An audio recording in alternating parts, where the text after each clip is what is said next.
Bonjour, je vais vous parler aujourd'hui d'un pays incroyable dans lequel les habitants ne souffrent ni de chômage ni de pauvreté.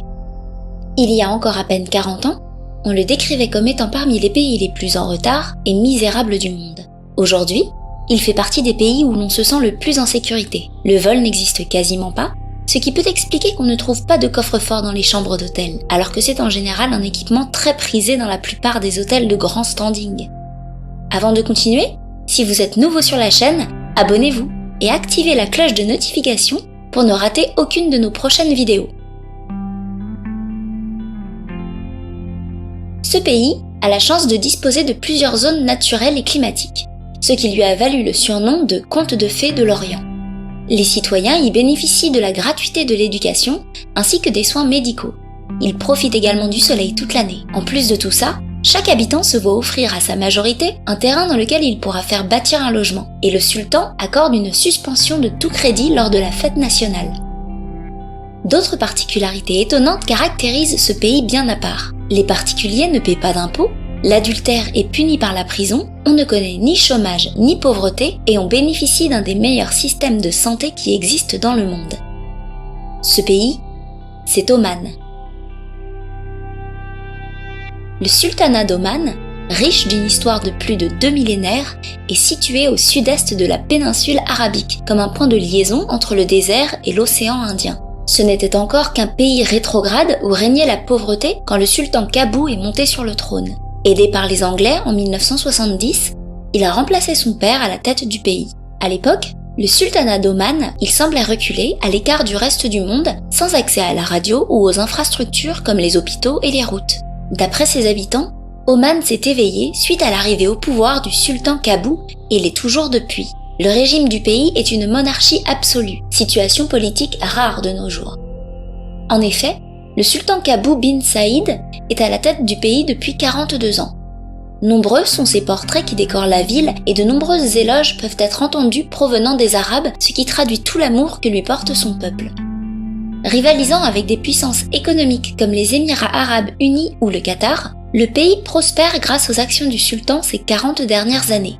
Il a notamment sorti le pays de l'état de détresse dans lequel il était et l'a dirigé vers la voie du développement. La production pétrolière fait la richesse d'Oman, puisqu'équivalente à 64% du PIB total du pays. Sa force est de parvenir à préserver son identité, au contraire de pays comme les Émirats arabes unis qui suivent les tendances européennes en faisant la course au gratte-ciel avec le monde entier. Les revenus pétroliers sont destinés au trésor public ou plutôt au coffre du sultan. En parlant de coffre, selon la légende, les pétrodollars étaient anciennement soigneusement rangés dans des caisses de l'ancienne résidence du sultan. Sauf que des rats ont fini par se régaler du contenu des caisses. Voir les dollars se volatiliser a provoqué la fureur de l'entourage du sultan et des personnes qui avaient participé à sa montée au pouvoir. Dans le passé, Oman ne possédait que 3 écoles, aucun système de santé et de soins, et un réseau routier très peu développé avec seulement 10 miles de routes pavées sur les milliers de kilomètres du pays. Cependant, ce jeune et ambitieux dirigeant n'en a pas souffert puisqu'il est parti vivre en Angleterre à ses 16 ans et n'est revenu qu'une décennie et demie plus tard à Oman. L'une des premières actions du sultan a été de débarrasser les agences gouvernementales des fonctionnaires corrompus, puis de prendre personnellement le contrôle de l'encaissement des revenus du pétrole. Dans les années 1970, quelques nouveaux gisements de pétrole ont d'ailleurs été découverts sur le territoire, devenus des revenus essentiels pour le pays. Ainsi, entre 1970 et 1991, le revenu par habitant d'Oman a augmenté de $300 à $7 000.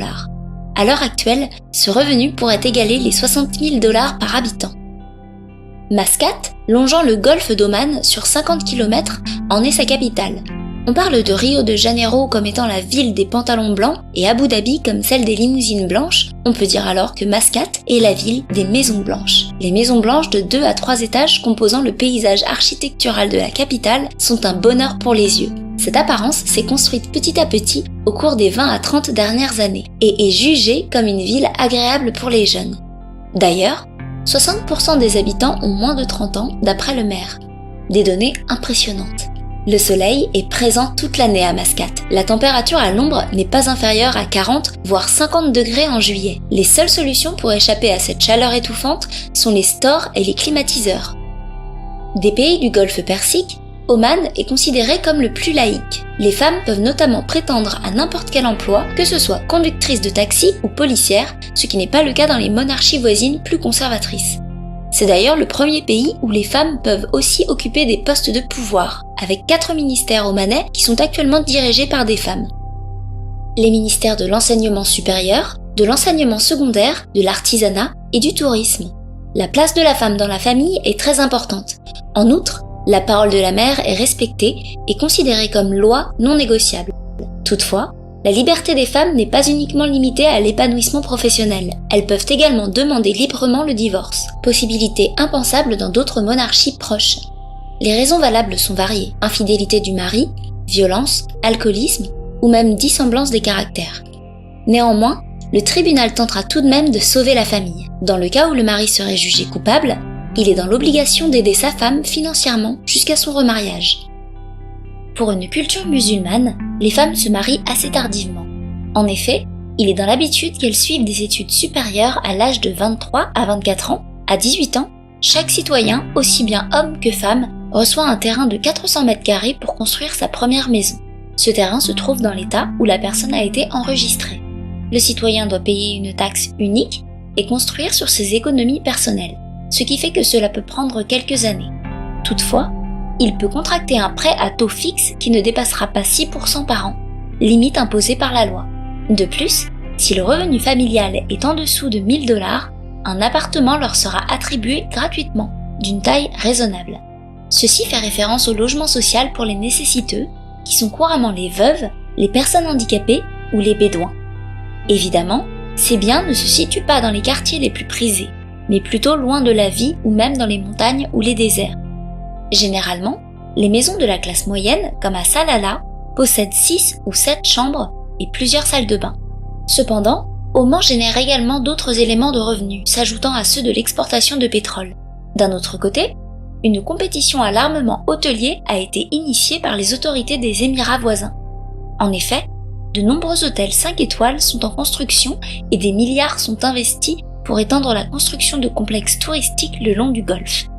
À Oman, l'attraction touristique phare est la plongée sous-marine. D'ailleurs, la majorité des touristes viennent d'Europe ou d'Amérique. Concernant la consommation d'alcool, la loi est plutôt stricte sur ce point, puisque le droit d'en acheter est uniquement réservé aux chrétiens.